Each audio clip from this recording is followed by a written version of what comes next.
بسم اللہ الرحمن الرحیم الحمد للہ رب العالمین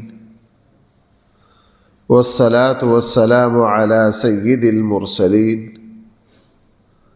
وعلى آلہ واصحابہ اجمعین اما بعد فاعوذ باللہ من الشیطان الرجیم بسم اللہ الرحمن الرحیم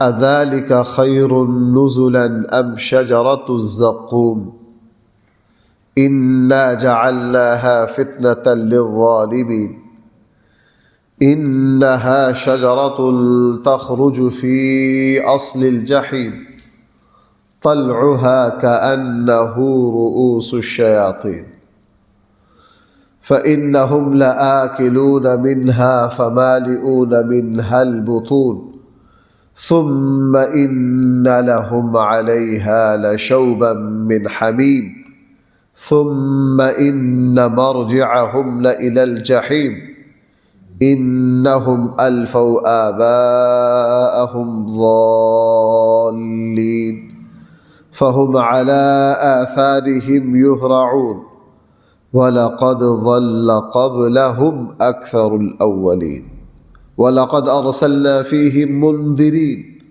فَانظُرْ كَيْفَ كَانَ عَاقِبَةُ الْمُنذَرِينَ إِلَّا عِبَادَ اللَّهِ الْمُخْلَصِينَ صدق اللہ مولانا العظیم۔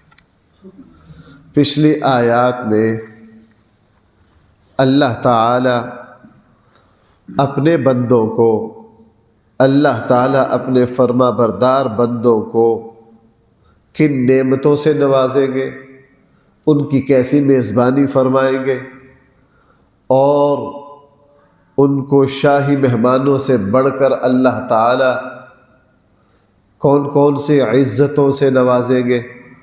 قرآن کریم نے پچھلی آیات میں ان کا تذکرہ کیا۔ ان کا تذکرہ کرنے کے بعد کافروں کا، باغیوں کا، اللہ کی نافرمانی کرنے والوں کا تذکرہ کیا، اور ان کو کس عذاب سے، مصیبت سے، پریشانی سے، اللہ تعالیٰ کی طرف سے ملنے والی سزاؤں سے گزرنا پڑے گا، قرآن نے اس کا تذکرہ کیا۔ لیکن تقابل کیا قرآن نے۔ قرآن کریم نے فرمایا اذالک خیر نزلا، جو مہمانی پیچھے گزر چکی، جو میزبانی اور مہمانی پیچھے جس کا تذکرہ گزر چکا، لوگوں کیا یہ بہتر ہے ام شجرۃ الزقوم، یہ زقوم کا درخت بہتر ہے؟ جیسے کوئی بندہ، کوئی بچہ ماں باپ کے لاڑ پیار شفقت کے باوجود بھی صحیح نہ چل رہا ہو، ماں باپ اس پر حد درجہ مہربان ہو، جب ماں باپ دیکھے کہ یہ بچہ پٹری سے اتر جائے گا، اس کو کسی سخت کام میں ڈال دیا، اور پھر باپ پوچھ رہا بیٹا یہ ٹھیک تھا یا وہ، یہ ٹھیک تھا یا وہ، آپ ادھر صحیح تھے یا وہاں؟ یہ تقابل ہے اچھی اور بری حالت کا۔ اللہ نے فرمایا اذالک خیر نزلا، لوگوں پیچھے جس مہمانی کا تذکرہ ہم نے کیا وہ بہتر ہے ام شجرۃ الزقوم، یا زقوم کا درخت، وہ کیا بلا ہے؟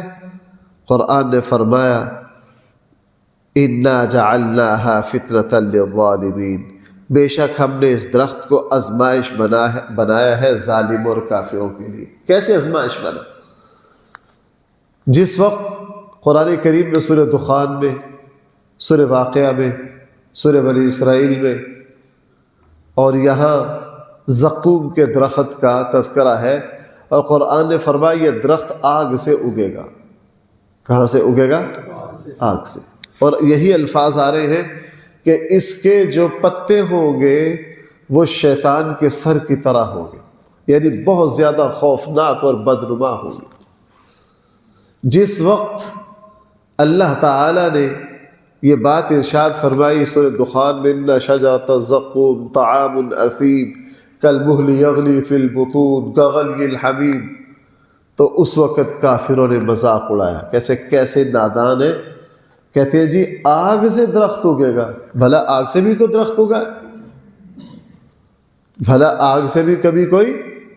انہوں نے اس کا انکار کیا. اللہ تعالیٰ نے فرمایا کہ دنیا میں تو ہم تمہارے لیے اس کو آزمائش بنا رہے ہیں، تم نہیں مانو گے، اور آخرت میں یہی تمہارے لیے اللہ تعالیٰ کا سخت ترین عذاب ثابت ہوگا. یہاں پہلے یہ بات ذہن میں رکھیے، یہ بات کوئی بعید نہیں ہے کہ اللہ تعالیٰ آگ کے اندر سے درخت پیدا.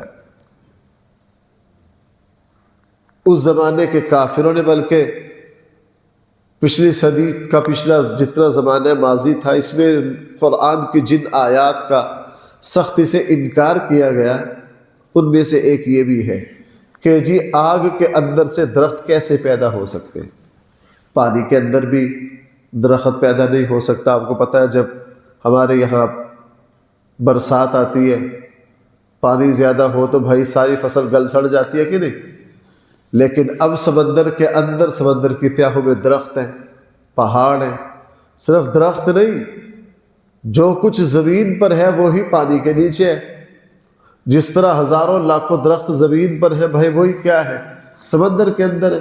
اب جدید جو آب دوز اور اس طرح کے جو جدید چیزیں آ گئی، ان کے ذریعے سمندر کی تہوں میں جب سفر کر رہے ہیں تو حیرت زدہ ہو گئے کہ یار جس طرح درخت، سبزہ، گھاس، پودے، پھول، اور جس طرح درخت، ٹیلے، نشیب و فراز زمین پر موجود ہے، بالکل اسی طرح سمندر کی تہ میں بھی موجود ہے.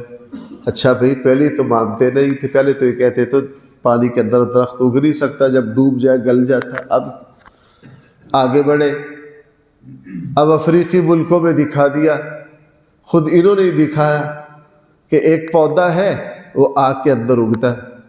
بھائی کس کے اندر اگتا ہے؟ آگ کے اندر. میں نے خود اس کی وہ تفصیل دیکھی، پڑھی. آگ کے اندر اگ رہا ہے اور آگ اس پر کوئی اثر انداز نہیں ہوتی. اللہ نے دکھا دیا. اب ایسے کیڑے آگے جو کس کے اندر پیدا ہو رہے ہیں؟ آگ کے اندر پیدا ہو رہے ہیں. اللہ تعالیٰ اپنے قدرت کے عجوبے دکھا رہا. ہمارے یہاں ایک درخت ہے، اگر خالص مٹی اس کو دی جائے تو وہ بیکار ہو جائے گا. بورڈ جو ہے، بھائی بورڈ کی جڑوں میں اینٹیں ڈالنی، پتھر ڈالنا پڑتا ہے کہ نہیں؟ ڈالنا پڑتا ہے. بورڈ کی جڑ جو ہے اس کی غذا کیا ہے؟ آپ نے دیکھا وہ پرانی عمارتوں پر ہو جاتا ہے، بڑا بڑا ہو جاتا ہے. آپ نے بھی دیکھا ہوگا، میں نے 15 20 25 فٹ تک میں نے لاہور کی پرانی عمارتوں میں بورڈ دیکھا ہے. دیوار، قلعے کی دیوار کے اندر سے وہ 25 فٹ پہنچ گئے. کہاں پہنچ گئے؟ بلکہ میں نے اپنی آنکھوں سے اپنے بچپن میں گجرانوالہ کے ایک گاؤں میں دیکھا. گاؤں کے درمیان میں گردوارہ تھا، اس کی ایک اونچا گنبد تھا. اس گنبد کے اوپر کم سے کم 15 سے 20 فٹ کا بورڈ 7 کلومیٹر دور سے نظر آتا. اب وہ بورڈ کا درخت ہے، بھائی وہ کس سے اگ رہا ہے؟ اینٹوں سے. اینٹ اس کی غذا ہے. پکی اینٹیں آپ نے دیکھا ہے بورڈ کی جڑوں میں ڈالنی پڑتی ہیں اور بورڈ اس کو اپنی جڑوں میں لے لیتا ہے. اینٹیں اس کی غذا کے لیے ڈالنی پڑتی. اللہ نے دکھا دیا. اللہ نے، اس لیے کوئی بعید نہیں ہے. اس لیے قرآن نے فرمایا اِنَّا جَعَلْنَاهَا فِتْنَةً لِلظَّالِمِينَ. ہم نے وہ جو درخت ہے اس کو آزمائش بنایا ہے. کن کے لیے؟ اِنَّهَا، وہ ہے کیا درخت؟ اب قرآن اس کی شدت کو بیان کر رہا ہے. اِنَّهَا شَجَرَةٌ تَخْرُجُ فِي أَصْلِ الْجَحِيمِ. وہ ایسا درخت ہے جو نکلتا ہے جہنم کی گہرائی سے. بھائی کہاں سے؟ اس سے پتہ چلا کہ جہنم کے جتنے درجے ہیں یہ آخری درجے سے اگ رہا ہے، اور تمام جہنم کے درجات میں یہ درخت ہوگا. جس طرح جنت کے جو درجات ہیں وہ اوپر سے نیچے، بھائی جہنم کے جو درجات ہیں وہ کس طرح ہیں؟ اوپر سے نیچے کو، یعنی زمین کے اوپر پہلا، پھر نیچے گہرائی میں جائے، جیسے تہ خانے کی طرح، کلوں کی طرح 1 2 3 4. تو جنت کے درجات بھائی کدھر کو جاتے ہیں؟ نیچے کو جاتے ہیں. ہر نیچے والا اوپر والے سے سخت، اس سے نیچے والا اس سے اوپر والے سے سخت، اس سے نیچے والا درجہ اس سے اوپر والوں سے سخت. اور جنت جو ہے اس کے درجات نیچے سے اوپر جاتے ہیں، بلند جائیں گے، بلندیوں کی طرف جائیں گے. اللہ کی شان. اب ذرا سمجھیے، جب جہنم کی ترتیب گہرائی میں ہے تو یہ درخت سب سے نچلے والی جہنم سے اگتا ہے، اور تمام دوزخ کے درجات میں اس کی شاخیں آتی، اور اس کے مقابلے میں جنت ہے، اس کے درجات کس طرح ہیں؟ بلندیوں کی طرف ہے. سب سے اوپر جنت الفردوس ہے. وہ سب سے اوپر کیا ہے؟ جو ہمارے آقا صلی اللہ علیہ وسلم کا مقام ہے. وہاں سے 4 نہریں پھوٹیں گے جس کا قرآن سورہ محمد میں تذکرہ ہے. قرآن کریم نے ان نہروں کا تذکرہ کیا. وہ نہریں وہاں سے چلیں گی اور تمام جنت کے درجات میں وہ نہر آئے گی. بھائی وہ نہر کہاں آئے گی؟ تمام جنتوں میں. بہرحال قرآن نے فرمایا انہا شجرہ، وہ ایسا درخت ہے تخرج فی اصل الجحیم، وہ دوزخ کی گہرائی سے طلعها، اس کے جو پتے ہیں، کأنہ رؤوس الشیاطین، گویا کہ شیطانوں کا سر ہے. بھائی کیا ہے اس کا کیا مطلب؟ بعض علماء نے کہا زیادہ کی رائے یہ ہے کہ انسان کے ذہن میں شیطان کی شکل کا تصور بہت بھیانگ ہے، بد شکل ہے. خاکہ ہے، ہم نے کون سا شیطان کو دیکھا ہے، لیکن شیطان کوئی حسین و جمیل نورانی چہرے والا تو نہیں ہوگا. پوری دنیا میں فتنے کی سیاہی اس کے منہ پر ہے، خوبصورت تو نہیں ہو سکتا، نورانی تو نہیں ہو سکتا. تو اس کے ساتھ تشبیہ دے دی کہ یہ جو درخت ہے اس کے پتے اس طرح ہوں گے جس طرح بھائی کیا ہے شیطانوں کا سر. بعض علماء نے فرمایا کہ عربوں کے یہاں ایک سانپ تھا جس کو شیاطین کہا جاتا تھا. ایک سانپ تھا بہت خوفناک، اور اس کی شکل جو تھی بڑی ہیبت والی تھی، خوفناک تھی. قرآن نے اس کے پتوں کو اس کے ساتھ تشبیہ دی. بہرحال فَإِنَّهُمْ لَآكِلُونَ مِنْهَا، یہ دوزخی اسی سے کھائیں گے. فَمَالِئُونَ مِنْهَا الْبُطُونَ، اور اسی سے اپنا پیٹ بھریں گے. اس کا تذکرہ قرآن میں جگہ جگہ سورہ غاشیہ میں ہے، سورہ واقعہ میں ہے، سورۃ الدخان میں ہے. یہ کھائیں گے اور یہ ایسا کوڑ تنبے سے زیادہ کڑوا، ایسا تیزابی مادہ، ایسا زہریلا اس کا پھل ہوگا. جیسے ہی وہ کھائیں گے اس کی کڑواہٹ سے تو تڑپ اٹھیں گے، لیکن ساتھ ساتھ اس میں ایسی تیزاب پن ہوگا کہ یہ حلق سے اترتے ہی پیٹ کی انتڑیوں کو کاٹ دے گا. بھائی پیٹ کی انتڑیوں کو کیا کر دے گا؟ کاٹ دے گا. اللہ نہ کرے کسی کو معدے میں ہلکا سا السر زخم ہو جائے چھوٹا سا، بندے کی حالت دیکھ لے کیا ہو جاتی. یہ پورے انتڑیوں کو کاٹے گا اور پھر دوبارہ ٹھیک ہوگی، پھر دوبارہ کٹ جائے گی، چونکہ وہاں موت نہیں ہے، وہاں موت نہیں ہے. یہ ایسا ہو. فَإِنَّهُمْ لَآكِلُونَ، بے شک وہ دوزخی اس کو کھائیں گے. فَمَالِئُونَ مِنْهَا الْبُطُونَ، اور اسی سے وہ کیا کریں گے؟ اپنا پیٹ بھریں گے. آگے جب اس کو کھائیں گے اس کے بعد پیاس لگے گی بڑی شدت ہے. اس کے بعد کیا لگے گی؟ ثُمَّ إِنَّ لَهُمْ عَلَيْهَا، پھر ان دوزخیوں کے لیے اس کو کھانے کے بعد لَشَوْبًا مِّنْ حَمِيمٍ، کھولتا ہوا پانی ہوگا. بھائی کھولتا ہوا، اور قرآن نے دوسری جگہ فرمایا وہ پانی ہوگا جس میں جہنمیوں کے زخموں کی پیپ شامل ہوگی. انسان کانپ جاتا ہے اس سے، انسان کانپ جاتا ہے اس سے. اللہ تعالی ہماری نسلوں کی اس سے حفاظت فرمائے. ہمارے آقا صلی اللہ علیہ وسلم بھائی جب بھی دوزخ کا تذکرہ قرآن کے آیات پڑھتے اللہ سے بہت پناہ مانگتے. اللہ تعالیٰ سے کیا مانگتے؟ اللہم اجرنی من النار، اللہم اجرنا من النار، اے اللہ ہمیں جہنم کی آگ سے بچا، اے اللہ ہمیں رسول اللہ صلی اللہ علیہ وسلم عذاب قبر سے پناہ مانگتے۔ بھائی یہ آخرت کے مراحل بہت سخت ہیں، بیان کرنے میں ہم کام جاتے ہیں۔ بھائی ذرا متوجہ ہونا میری طرف، ہم صرف بیان ہی کر رہے ہیں نا، سن ہی رہے ہیں نا، اس سے بے چین ہو جاتے ہیں۔ اللہ نہ کرے اگر ہم یہ منظر تھوڑا سا دیکھ لیں، یہ منظر تھوڑا سا دیکھ لیں، انسان کو تکلیف میں دیکھ لے۔ میں جس وقت 2003 میں دارالعلوم کراچی میں زیر تعلیم تھا، میں ایک طالب علم کے ساتھ ہسپتال گیا۔ اس طالب علم کا آپریشن تھا، مجھے اس کے ساتھ 2 دن ہسپتال میں مدرسے کی طرف سے ڈیوٹی تھی ٹھہرنا۔ وہاں ایک صاحب کا انتقال ہوا 2003 سے، بھائی 2025 آ گیا، لیکن وہ جب خیال آتا ہے نا تو اس سے جسم کانپ جاتا ہے۔ بھائی اس سے کیا ہو جاتا ہے؟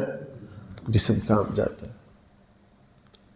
میں یہ بات سوچ رہا تھا، میں نے کہا یار بیان کرتے کرتے ہم ڈر جاتے ہیں، اللہ نہ کرے اگر دوزخ کا یہ منظر ایک لمحہ کے لیے دیکھ لے پھر کیا ہوگا، اور جن پر بیتے گی ان کے ساتھ کیا ہوگا۔ بہرحال فرمایا ثم ان مرجعہم لإلی الجحیم، پھر ان کو زقوم کے درخت اور کھولتے ہوئے پانی پلانے کے بعد دوبارہ ان کو لوٹا دیا جائے گا دوزخ کی طرف، جہنم کی طرف دوبارہ ان کو کیا کر دیا جائے گا۔ اب قصور کیا ہے ان کا؟ انہم الفوا آباءہم ضالین، یقیناً انہوں نے پایا اپنے آباء و اجداد کو گمراہ، فہم علی آثارہم یہرعون، یہ انہی کے نقش قدم پر چلتے رہے، بس باپ دادا جو کر رہے ہیں یہ بھی کر رہے ہیں، نہیں سوچا غلط کر رہے ہیں، نہیں سوچا صحیح کر رہے ہیں۔ ہم نے ان کو دماغ دیا تھا، عقل دی تھی، سمجھ دی تھی، اس کو استعمال ہی نہیں کیا۔ جو خرافات، جو کفریات، جو شرک اوپر سے چلا آ رہا تھا، بھائی اسی میں کیا لگے رہے۔ وَلَقَدْ ضَلَّ قَبْلَهُمْ أَكْثَرُ الْأَوَّلِينَ، یقیناً گمراہ ہوئے ان سے پہلے بھی بہت سارے۔ وَلَقَدْ أَرْسَلْنَا فِيهِمْ مُنذِرِينَ، یقیناً ہم نے ان میں ڈرانے والے بھیجے تھے۔ بھائی ہم نے ان میں کیا کیے تھے؟ ڈرانے والے بھیجے تھے، بیدار کرنے والے بھیجے تھے، جنہوں نے کہا تھا اپنے آبا و اجداد کی یہ اندھی تقلید نہ کرو، بھیڑ چال نہ چلو، تھوڑا سا ہوش کے ناخن لو، سمجھداری سے کام لو۔ لیکن آپ کو پتہ ہے انسان ایک کیا کہہ سکتے ہیں، اس کی صلاحیتیں مثبت بھی بہت اعلیٰ ہے، منفی بھی بہت اعلیٰ ہے۔ اگر یہ سیدھا چلنا چاہے تو وہ بھی کمال کر دیتا ہے، اور اگر الٹا چلنا چاہے تو بھائی پھر گراوٹ کی ساری انتہائیں پار کر جاتا ہے۔ فانظر کیف کان عاقبۃ المنذرین، پس تو دیکھ کیسا تھا انجام ان لوگوں کا جن کو ڈرایا گیا۔ جن کو ڈرایا گیا انہوں نے اس بات کو مانا نہیں ہے، تو دیکھ ان کا انجام کیسے ہوا۔ ان کا انجام، ہاں الا عباد اللہ المخلصین، لیکن ہم اپنے مخلص بندوں کو اس ساری مصیبتوں سے بچائیں گے۔ ہم اپنے مخلص بندوں کو بھائی کیا کریں گے؟ ایمان بھائی اللہ کی بہت بڑی نعمت ہے، بہت بڑی نعمت ہے۔ فرمایا کہ ہم اپنے بندوں کو اس مصیبت سے بچا لیں گے، اس عذاب سے بچا لیں گے۔ اور ہمارے آقا صلی اللہ علیہ وسلم جب اس طرح کی، مفسرین نے بھی جگہ جگہ یہ بات لکھی ہے، جب اس طرح کی آیات آتی تو بھائی ذرا آخری بات متوجہ ہونا، اللہ کے نبی جہاں عذاب اور دوزخ کا تذکرہ آتا تو فرماتے اللہم لا تجعلنا منہم، اے اللہ ہمیں ان میں سے نہ بنانا۔ بھئی اللہ کے نبی کیا فرماتے؟ اللہم لا تجعلنا، اے اللہ ہمیں ان میں سے۔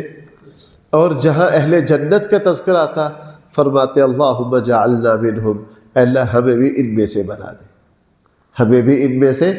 رسول اللہ صلی اللہ علیہ وسلم ایک صحابیہ کے یہاں آرام فرما رہے تھے، سوئے ہوئے اٹھ کر بیٹھے، چہرے پر مسکراہٹ۔ انہوں نے پوچھا اللہ کے رسول کیا بات ہے؟ فرمایا میں نے اپنی امت میں سے کچھ لوگ دیکھے جو پانی کے اوپر سفر کر رہے ہیں، جہاد کے لیے جا رہے ہیں۔ فرمایا اللہ کے رسول دعا کر دیجئے اللہ مجھے ان میں سے بنا دے، بھئی اللہ مجھے ان میں سے بنا دے۔ حضور نے ان کے لیے دعا کر دی۔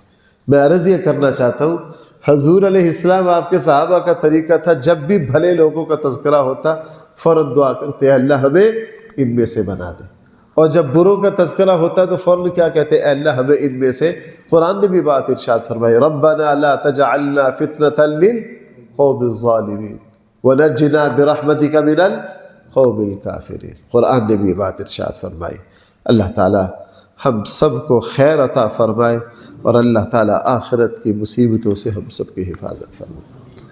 الحمدللہ رب العالمین والصلاة والسلام علی سید المرسلین وعلی آلہ واصحابہ اجمعین۔